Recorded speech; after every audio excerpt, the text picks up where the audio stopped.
Ça y est, tu sais enfin faire des automatisations. Tu sais automatiser un rendez-vous, tu sais automatiser un email, intégrer des informations dans un CRM. Bref, il y a littéralement 8000 automatisations possibles et inimaginables à faire dans une entreprise. Mais le vrai problème, c'est pas l'automatisation. Parce que le problème, c'est que tu peux pas vendre une automatisation Make ou N8N à un client. Parce qu'il ne va pas savoir s'en servir. Il devrait, mais il ne va pas savoir. Et donc toi, ton job, c'est de ne pas vendre une automatisation N8N ou Make.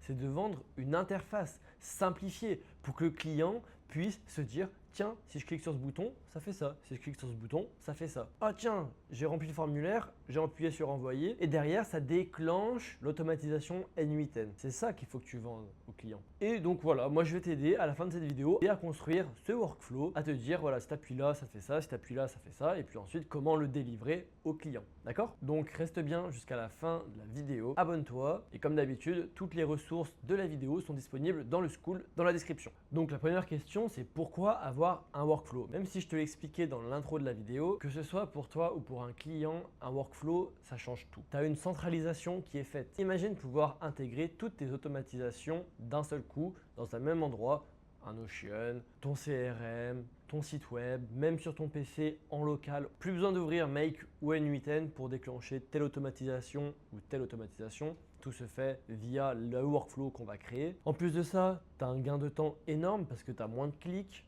moins d'erreurs, du coup moins d'argent de perdu et moins de friction. Et ça, dans un business, c'est très important. Et ensuite, le plus gros point, c'est la valeur perçue. Parce que quand tu vas vendre une interface capable d'automatiser un mail, de remplir le CRM, ici tu appuies là, ça te déclenche la lumière. Résultat, la valeur perçue explose, tu factures plus cher, le client comprend ce qu'il achète et tu passes de geek à solution provider.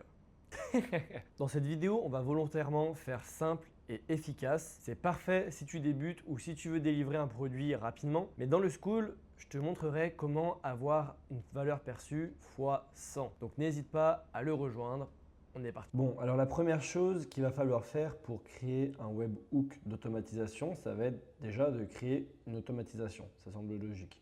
Donc ici, on va la créer sur Make, c'est possible de la faire sur N8N. Donc on est parti, on va créer un nouveau scénario. Et alors là, que vous soyez sur Make, N8N ou que sais-je, l'étape importante va être de créer un webhook. D'accord. Et ensuite, on va prendre un custom webhook et pas un mail hook parce que ça semble logique, on va faire des intégrations web et non mail. Donc on crée le webhook. Tac, on sauvegarde et on va avoir une adresse comme celle-ci. Et cette adresse sera importante puisque c'est celle-là qu'il faudra donner ensuite sur notre site web pour que quand on clique sur le bouton, les données soient envoyées à cette adresse-là pour ensuite déclencher l'automatisation. D'accord? Donc voilà, très simple. Un webhook, c'est quoi? C'est un lien de ton site ou de ton PC ou de Notion vers ton automatisation. Et quand il se passe quelque chose, le webhook reçoit les informations, que ce soit un formulaire, un code, un texte, enfin bref, toutes les informations que tu veux. Et puis ensuite, ce webhook va déclencher l'automatisation. Donc ici, dans la vidéo, on va faire un exemple de compteur de caractères. Donc ça va être un truc très simple, mais vous pourrez vous créer des automatisations beaucoup plus complexes par la suite. Voilà, donc nous, comme je vous ai dit, l'automatisation, on va aller partir sur un compteur de caractères. Donc il va nous falloir cette dynamique-là. Et puis ensuite, pour clôturer votre automatisation, très important de mettre un webhook de sortie. D'accord? Donc là, il nous propose déjà, mais on va aller chercher ici et on va mettre un webhook response. Très important. Sinon, ça peut ne pas marcher en fonction des automatisations que vous faites ou pas. Et on va save. Voilà, donc concrètement, on a fini l'automatisation. Comme je vous ai dit, c'est une automatisation très simple, mais n'oubliez pas que vous, au milieu, entre ce webhook et ce webhook, ici, vous pouvez mettre tout ce que vous voulez. Ça peut être une automatisation web, ça peut être un déclenchement d'un envoi d'email, ça peut être tout ce que vous voulez, tout ce que vous imaginez, d'accord? Mais la logique, elle est là. D'ailleurs, ce n'est pas une vidéo dédiée à l'automatisation, mais plutôt à la création d'un webflow. Mais si une vidéo sur les automatisations plus complètes vous intéresse, n'hésitez pas à me le dire en commentaire. Donc là, on est bon. Niveau automatisation, on a fini. On va pouvoir passer maintenant sur la création de l'interface pour pouvoir déclencher cette automatisation et créer quelque chose de sexy pour vous ou pour votre client, encore une fois.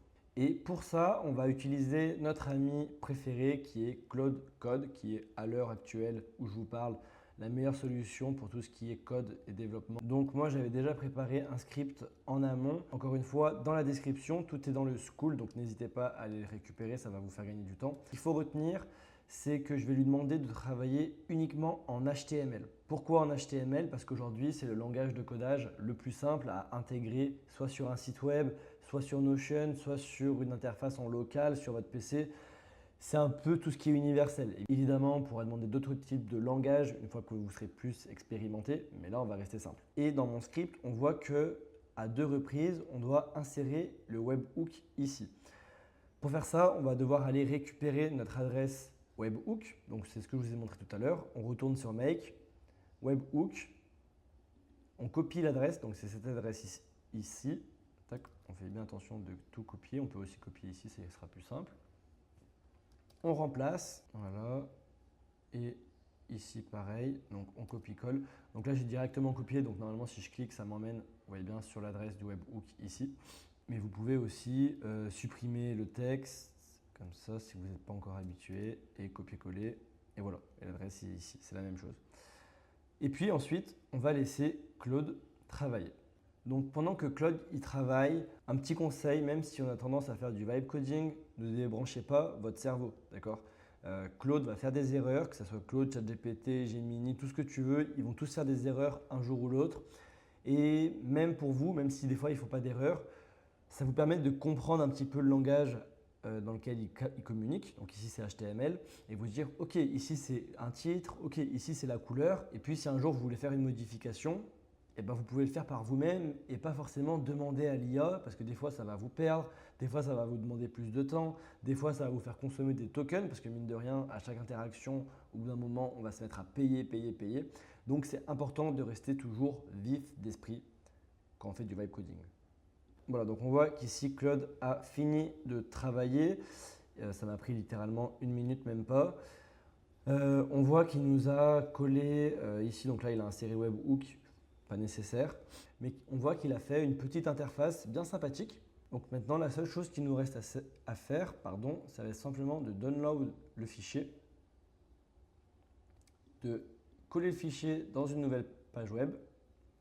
Et là, on a accès vraiment à notre interface comme il faut. Pourquoi on ne l'utilise pas directement d'ici? Parce que là, vous voyez que ça marche. Mais quand je vais renvoyer au webhook, en général, ça ne marche pas parce que Claudia, ça ne marche pas quand on passe par Claudia. Donc voilà, on va vraiment sur un onglet à part. Et là, on va essayer de voir si notre automatisation fonctionne. Donc si j'écris « Ceci est un test », on voit qu'ici, il a déjà intégré le nombre de caractères, mais ce n'est pas très grave, ce n'est pas ce qui nous intéresse. C'est vraiment pour que vous compreniez la logique. Et que là, normalement, si j'envoie au webhook, qu'est-ce qui va se passer? Ce webhook va réceptionner les informations, ça va l'envoyer dans Tools qui va compter les caractères et ensuite le webhook va retourner ici le nombre de caractères. Donc pour faire ça, on va ouvrir un run. Donc là, vous voyez que le webhook attend les informations. Ici, j'envoie le webhook. Vous voyez qu'ici, tout est vert. Donc le webhook a bien reçu « Ceci est un test ». Il a pu compter le nombre de caractères. Ici, il a pu traduire le nombre de caractères pour que le webhook puisse le renvoyer sur le site web. Et on voit ici que ça marche bien puisqu'on a bien notre nombre. Donc là, il nous met des petits messages d'avertissement, etc. parce qu'on a vraiment fait ça en 2 minutes. Mais au moins, vous comprenez un petit peu la logique et comment ça fonctionne. Donc ensuite, pour que tu le distribues au client, comme tu l'as vu, c'est un fichier HTML. Donc c'est soit tu l'intègres toi directement en local sur leur PC ou alors sur leur site web en fonction de leur architecture et de ce que tu leur as vendu en fait, d'accord? Et voilà, et ensuite avec un petit peu de travail et d'inspiration, même si là c'est très très loin d'être fini, on va pouvoir créer des interfaces comme ça, vraiment beaucoup plus poussées comme on peut voir, beaucoup plus vendables aux entreprises avec voilà, si on veut, je sais pas, générer un rapport, on déclenche le rapport, dans l'iLog on voit que ça, c'est en cours. C'est succède, on peut actualiser le nombre d'exécutions totales, etc., etc. Évidemment, si vous êtes une entreprise et que vous êtes intéressé pour des choses comme ça, le mail de l'agence est dans la description. Et voilà, tu viens de voir qu'une interface de workflow IA n'est pas très compliquée, mais que la valeur perçue et le changement est énorme. Tu ne vends plus un produit, Tu ne vends plus une automatisation, tu vends une expérience simple, compréhensible par les clients. Donc évidemment, si tu veux quelque chose de plus poussé, plus long, plus professionnel, comme je viens de vous le montrer à l'instant, il va falloir qu'on passe sur d'autres outils, d'autres architectures, d'autres logiques, parce que tu vas trouver forcément plus de bugs, ça prendra forcément plus de temps. C'est du travail, mine de rien, même si c'est du vibe coding. Faut pas croire que ça se fait tout seul. Là, ce que je viens de vous montrer, c'est vraiment le b.a.-ba pour que vous compreniez, d'accord? Mais si tu veux aller plus loin, je t'ai mis dans le school tous les prompts, toutes les ressources utilisées. Tu auras même des vidéos comment faire un travail beaucoup plus professionnel entre guillemets. Le lien est dans la description. Si tu as des questions, n'hésite pas à les poser en commentaire, je t'y répondrai. C'était Hugo. Ciao!